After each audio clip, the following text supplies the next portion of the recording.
కృష్ణ ముకుంద మురారి రచించిన వారు ఎస్ఏ నాయుడు గారు. సమయం రాత్రి 10 గంటలు. కార్ పార్క్ చేసి ఇంట్లోకి వచ్చాడు అరవింద్.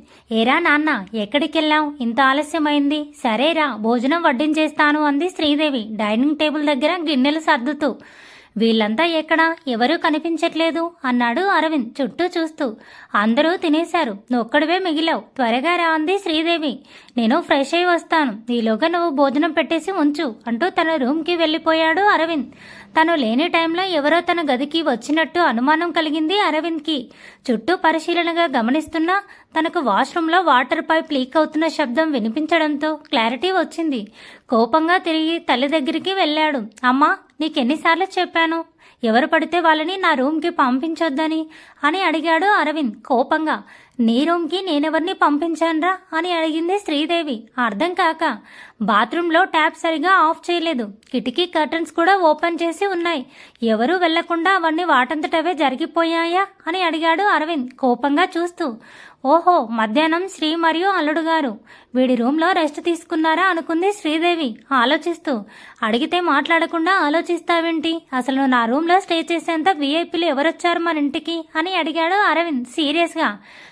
ఓహో అదా, దానితో అయితే నాకు ఎలాంటి సంబంధం లేదు. నువ్వేమైనా అడగాలనుకుంటే మీ నాన్నని అడుగు. ఎందుకంటే పెద్ద కూతురు పెద్దల్లుడు మొదటిసారి ఇంటికొచ్చారని ఆయనే వాళ్ళని ఆ రూమ్కి పంపించారు అంది శ్రీదేవి. తన రూమ్కి వెళ్ళింది మహదేవ్ అని తెలిసాక అరవింద్ కోపం ఇంకా పెరిగిపోయింది. ఇన్ని రోజులు మన మొహం కూడా చూడడానికి ఇష్టం లేని వాళ్ళకి ఉన్నట్టుండి మన బంధుత్వం ఎందుకు గుర్తుకొచ్చింది? అయినా రూమ్లో కూర్చోబెడితే తప్ప మాట్లాడలు అని చెప్పాడా మీ ముద్దుల అల్లుడు? ఏం హాల్లో కూడా కూర్చోపెట్టొచ్చు కదా అన్నాడు అరవింద్ కోపంగా. రేపు వాళ్ళ ఇంట్లో ఏదో ఫంక్షన్ చేస్తారట. ఎంత కాదన్నా పిల్లనిచ్చిన వాళ్ళం కాబట్టి పద్ధతి ప్రకారం మనల్ని కూడా ఆహ్వానించడానికి వచ్చారు. ఇంకా రూమ్ సంగతి అంటావా? వాళ్ళు ముందు హాల్లోనే కూర్చొని మాట్లాడారు. తర్వాత మీ నాన్నగారే భోజనాలు రెడీ అయ్యేంత వరకు హాల్లో కూర్చొని ఏం చేస్తారు? వెళ్ళి రూమ్లో రెస్ట్ తీసుకోండి అని పంపించారు అంది శ్రీదేవి సీరియస్గా కొడుక్కి భోజనం వడ్డిస్తూ. ఓహో, మనుషులు అక్కర్లేదు కానీ మర్యాద మాత్రం కావాలన్నమాట ఆ వర్మగారి కుటుంబానికి. అందుకే నలుగురిలో గొప్పగా చెప్పుకోవడానికి ఇష్టం లేకపోయినా మనల్ని పిలిచారు అన్నాడు అరవింద్ వెటకారంగా. వాళ్ళు ఎందుకు పిలిస్తే మనకెందుకురా? ఇంటికొచ్చి ఆహ్వానించారు కదా, వెళ్ళటం మన ధర్మం. ఇంతకీ రేపు ఫంక్షన్కి నువ్వు వస్తున్నావా అని అడిగింది శ్రీదేవి అనుమానంగా. నేను లేని టైంలో నా ఇంటికొచ్చి నా రూమ్లో కూర్చొని పీకల దాకా మెక్కి మరీ వెళ్ళాడు అంటే ఒక రకంగా నా ఫ్యామిలీ ముందు నన్ను చేతగానే చవటన చేసినట్టేగా. ఇంతకు ఇంత వాళ్లకు బదులు ఇచ్చేదాకా వదిలిపెట్టను. నేను అవకాశం కోసం చూస్తుంటే వాళ్ళే ఎదురుగా వచ్చారు. రేపు ఫంక్షన్లో నేనేంటో వాళ్లకు శాంపిల్ చూపిస్తాను అనుకుని కోపంగా రూమ్కి వెళ్ళిపోయాడు అరవింద్. ఇదేంటి, వస్తావా రావా అని అడిగితే సమాధానం చెప్పకుండా వెళ్ళిపోయాడు. ఏంటో వీడు ఎప్పటికి మారుతాడో అనుకొని నిరాశగా వెళ్ళిపోయింది శ్రీదేవి. రోజంతా షాపింగ్ చేసి బాగా అలసటగా అనిపించడంతో భోజనం కూడా చేయకుండా తన రూమ్కి వెళ్ళిపోయింది కృష్ణ. మురారి మాత్రం తల్లి మాట కాదనలేక భోజనానికి కూర్చున్నాడు. రే నాన్న, మీ ఆవిడ భోజనం కూడా చేయకుండా వెళ్ళి నిద్రపోయింది. నువ్వు వెళ్ళేటప్పుడు ఇదిగో ఇవి తీసుకెళ్ళివ్వు అంటూ 2 గిన్నెలు కొడుకు ముందు పెట్టింది వరలక్ష్మి.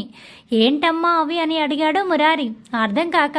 కాళ్ళకు పారాని, చేతులకు గోరింటాకు. రేపు పెళ్లిలో వధూవరులు మీరే కదా, అందరికీ అందంగా కనిపించడానికి కాసింత కలరింగ్ అన్నమాట అంది ముకుంద. తల్లి అవి ఎందుకు ఇచ్చిందో ఇప్పుడు అర్థమైంది మురారికి. మురారి భోజనం చేశాక అవి తీసుకొని పైకి వెళ్ళిపోయాడు. బెడ్పై ముద్దుగా నిద్రపోతున్న భార్యను లేపడానికి మురారికి మనసు రాలేదు. ఇప్పుడు వీటి కోసం నా బంగారు నిద్రను పాడు చేయాలా? అవసరమేముంది? మహారాణి గారి పాదాలకు పారాణి అద్దడానికి ఈ మహారాజు గారు ఉన్నారు కదా అనుకొని ఉత్సాహంగా డోర్ క్లోజ్ చేసి ఆమె నిద్రకు ఎలాంటి భంగం కలిగించకుండానే కాళ్లకు పారాణి, చేతులకు గోరింటాగు అందంగా పెట్టేశాడు మురారి. ఆపై ఆమెను సంతృప్తిగా చూసుకొని హ్యాండ్ వాష్ చేసుకొని పక్కనే సంతోషంగా నిద్రపోయాడు. సమయం ఉదయం 8 గంటలు. చాలా రోజుల తర్వాత ఇంట్లో జరుగుతున్న శుభకార్యం కావడంతో బంధుమిత్రులతో పాటు బిజినెస్ పరంగా తెలిసిన వాళ్ళందరినీ పిలిచాడు మహేంద్రవర్మ. మెల్లగా ఒక్కొక్కరు రావడంతో ఇల్లంతా సందడి వాతావరణంతో హడావిడిగా మారిపోయింది. వచ్చిన వాళ్ళందరినీ మహేంద్రవర్మ మరియు సిద్ధార్థవర్మ సాదరంగా ఆహ్వానించారు. శ్రీవల్లి కిచెన్లో ఫాస్ట్గా కాఫీలు పెడుతుంటే ముకుంద వచ్చిన వాళ్ళందరికీ ఇవ్వసాగింది. పూజకు కావలసిన సామాన్లు అన్నీ ఉన్నాయో లేదో అని చూసుకుంటూ వరలక్ష్మి కూడా హడావిడిగా అటు ఇటు తిరుగుతుంది. జ్యోతమ్మ మాత్రం పెళ్లి పనుల్లో కలగజేసుకోకుండా ఒక మూలకు నిల్చుండిపోయింది. వరలక్ష్మి కిచెన్లోకి వెళ్లేసరికి శ్రీవల్లి కాఫీ పెడుతూ కనిపించింది. వసై మొద్దు, ఆ కాఫీల సంగతి నేను చూసుకుంటాను, కానీ పైన ఈ మగమదవలెవరు ఇంకా నిద్ర లేవలేదు. నువ్వు వెళ్ళి వాళ్ళందరినీ లేపి రెడీ అవ్వమని చెప్పు. అసలే ఇంకో గంటలో పూజ మొదలవుతుంది. మిమ్మల్ని చూస్తేనేమో ఏమీ పట్టనట్టు తీరిగ్గా కూర్చున్నారు. త్వరగా వాళ్ళతో పాటు నువ్వు కూడా రెడీ అయ్యిరా అంటూ హడావిడిగా ఆర్డర్ వేసి వెళ్ళిపోయింది వరలక్ష్మి.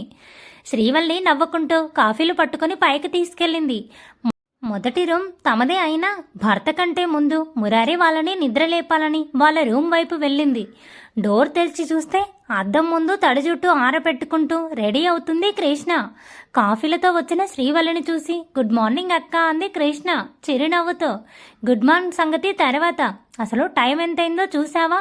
కనీసం పెళ్లి రోజైనా బాధ్యతతో ముందుగా లేచి రెడీ అవ్వాలనే జ్ఞానం కూడా లేదా అని అత్తయ్య కింద చివాట్లు పెడుతుంది తెలుసా. మురారి అంటే మగాడు, కాస్త ఆలస్యంగా లేచినా పర్వాలేదు. ఆడపిల్లవి, అందులోనూ పెళ్లి కూతురివి అయ్యుండి నువ్వింత లేటుగా లేవడం ఏంటి అంది శ్రీవల్లి కోపంగా కాఫీ కప్పులు పక్కన పెడుతూ. సారీ అక్క, రాత్రి షాపింగ్ చేసి వచ్చేసరికి కొంచెం ఆలస్యమైంది, అందుకే పొద్దున్నే త్వరగా లేవలేకపోయాను అంది కృష్ణ తలదించుకొని. సరే సరే, అయ్యిందేదో అయ్యింది, ఇంకో గంటలో పూజ మొదలవుతుంది, త్వరగా రెడీ అయ్యిరా, మీ ఆయన్ని కూడా నిద్రలేపు అని చెప్పి వెళ్ళిపోయింది శ్రీవల్లి.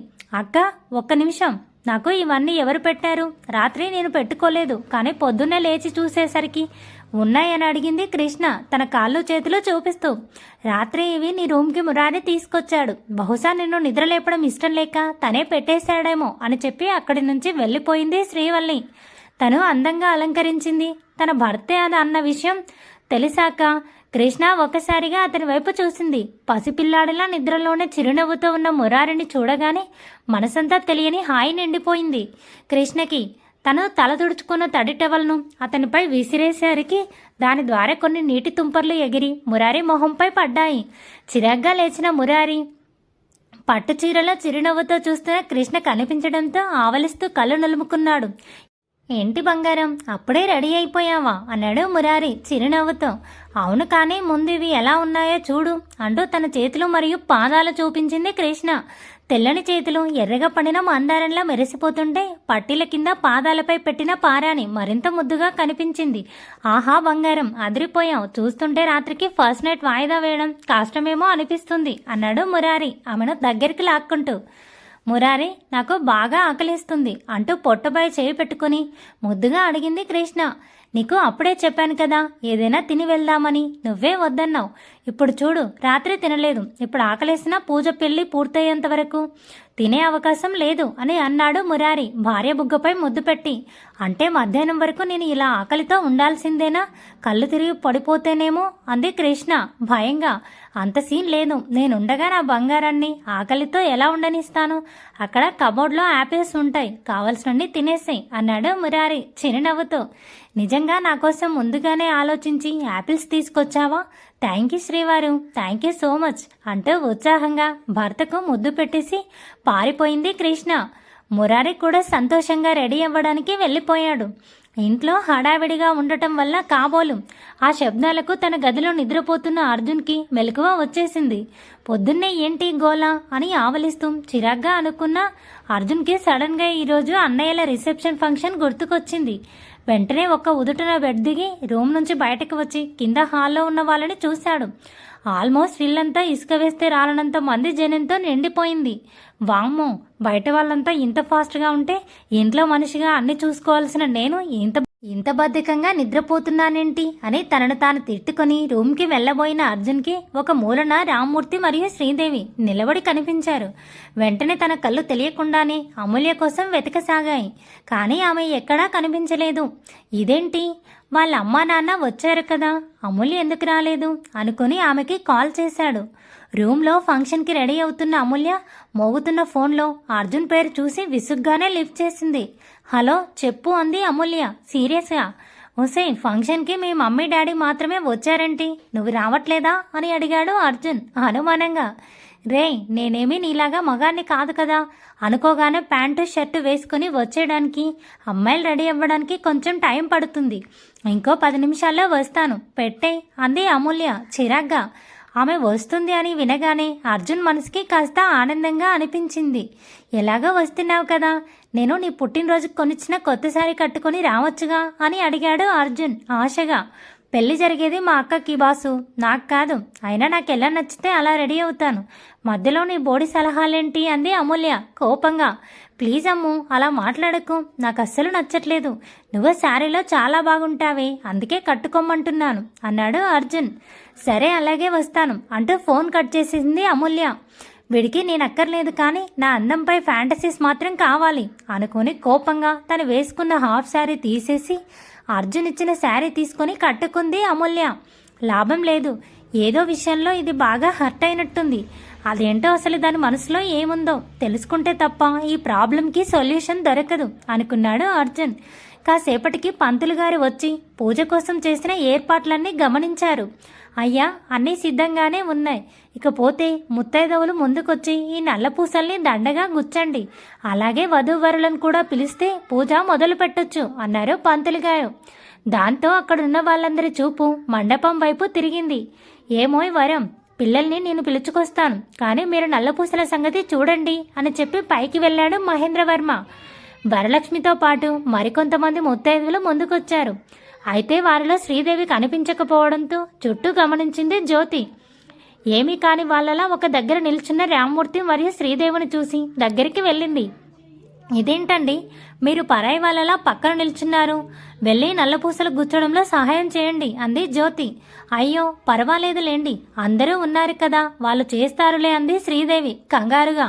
భలేవారే, ఇది మీ కూతురు పెళ్ళండి, మీరు లేకపోతే ఎలా, వెళ్ళి ఒక చెయ్యి వేయండి అంది జ్యోతి చిరునవ్వుతో.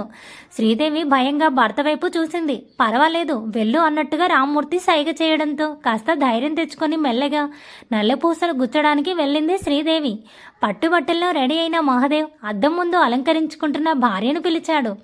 ఈ డ్రెస్లో నేను ఎలా ఉన్నాను బంగారం అని అడిగాడు మహాదేవ్ చిరునవ్వుతో. మహారాజులా ఉన్నావు, మరి నేనెలా ఉన్నానో చూసి చెప్పు అని అడిగింది శ్రీవల్లి చిరునవ్వుతో. దాంతో మహాదేవ్ ఒక్కసారిగా భార్యను గమనించాడు. కాళ్ళకు పారాణితో పట్టు చీరలో అందంగా కనిపించింది ఆమె. నీకెంటి బుజ్జి, అసలే దేవకన్యవి, పైగా అలంకరించుకున్నావు, ఇప్పుడు మరీ ముద్దొచ్చేస్తున్నావు అంటూ చెరవగా ఆమెను దగ్గరికి లాక్కున్నాడు మహాదేవ్. ఏయ్, ఏం చేస్తున్నావు, ఎవరైనా చూస్తే బాగోదు, వదులు అంది శ్రీవల్లి కంగారుగా. ఇంత అందాన్ని చూస్తూ కంట్రోల్ చేసుకోవాలంటే చాలా కష్టంగా ఉంది బంగారం, అందుకే ఒక చిన్న ముద్దిచ్చేయి, అడ్జస్ట్ అయిపోతాను అన్నాడు మహాదేవ్ ప్రేమగా చూస్తూ. శ్రీవల్లి ఇంకేదో చెప్పేలోపు బయట నుండి డోర్ నాక్ చేస్తున్న శబ్దం గట్టిగా వినిపించడంతో ఇద్దరు కంగారుగా దూరం జరిగారు. రే, ఇంకా ఎంతసేపురా రెడీ అవ్వడానికి, పంతులు గారు వచ్చేశారు, త్వరగా రండి అంటూ అరుస్తూ చెప్పాడు మహేంద్రవర్మ. హా వస్తున్నాం మామయ్య అని కంగారుగా చెప్పింది శ్రీవల్లి. దాంతో మహేంద్రవర్మ అక్కడి నుంచి వెళ్ళిపోయాడు. చెల్లెలి రెడీ అయితే బయలుదేరదామని హాల్లో వెయిట్ చేస్తున్న అరవింద్ ఆమె అలా శారీలా రెడీ అయి రావడం చూసి ఒకంత షాక్ అయ్యాడు. ఏయ్, నీకు శారీ ఎక్కడిదే, ఎవరు కొన్నారు అని అడిగాడు అరవింద్ కోపంగా. నా మొగుడు కొన్నాడు, ఇప్పుడు కూడా వాడు వేసుకోమన్నాడు, అందుకే వేసుకున్నాను, చాలా పద వెళ్దాం అంటూ చిరాగ్గా వెళ్ళిపోయింది అమూల్య. అరవింద్కి చెల్లెలి సమాధానం కోపం తెప్పించినా ఆ క్షణం ఏమీ చేయలేక ఆమెతో పాటు కారులో మురారి వాళ్ళ ఇంటికి బయలుదేరాడు. తల్లి కృష్ణ అన్న మామగారి పిలుపుతో ఫోన్ సర్వ్ చేసుకుంటున్న కృష్ణ తలెత్తి చూసింది. ఏంటమ్మా, ఒక పక్క పూజకి టైం అయిపోతుంటే నువ్వు తీరుగ్గా మొబైల్ చూసుకుంటున్నావా అని అడిగాడు మహేంద్రవర్మ సీరియస్గా. మీ అబ్బాయి రెడీ అవుతున్నాడు మావయ్య, తను వచ్చాక ఇద్దరం కలిసి వచ్చేస్తామంది కృష్ణ కంగారుగా. సరే సరే త్వరగా రండి అంటూ వెళ్ళిపోయాడు మహేంద్రవర్మ. మురారి కాసేపటికి పట్టుబట్టుల్లో రెడీ అయి బయటకు వచ్చాడు. ఫోన్ చూసుకుంటూ నవ్వుకుంటున్న భార్యని గమనించాడు. ఏంటోయ్ అంత ఇంట్రెస్టింగ్గా చూస్తూ నవ్వుకుంటున్నావు అని అడిగాడు మురారి భార్య పక్కన కూర్చొని.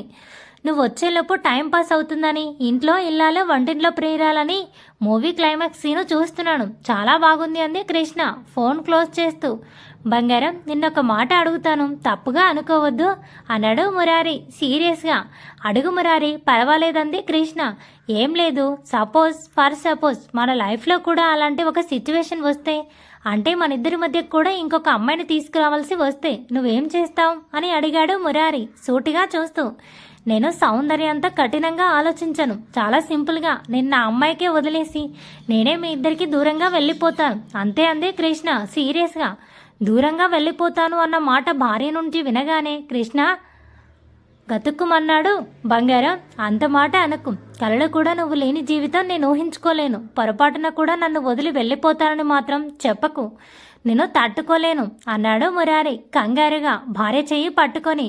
అరే, ఒకవేళ అలాంటి సిచ్యువేషన్ వస్తే ఏం చేస్తాను అని క్యాజువల్గా చెప్పాను అంతే తప్ప నిజంగా నిన్ను వదిలి నేను ఎక్కడికి వెళ్ళను.